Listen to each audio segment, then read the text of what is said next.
Bapak Ibu, dengan optimisme ini, saya ingin membangkitkan satu kelebihan Jawa Barat, yaitu pariwisata. Ini teorinya. Orang senang banyak duit, dia buang duitnya kemana? Pariwisata. Ya, karena banyak duit ya ada jauh lah ya, mungkin ke Bali, ke Paris, kemana.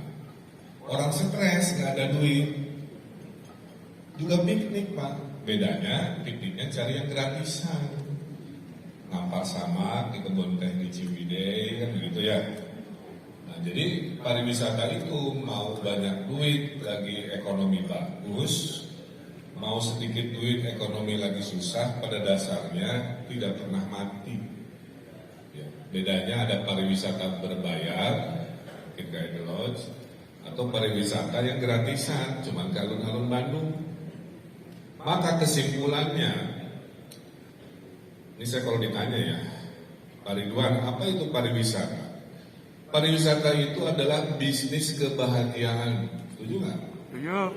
Nah, ada yang bahagianya sajadah, umroh, ada bahagianya haram jadah, judi, Las Vegas.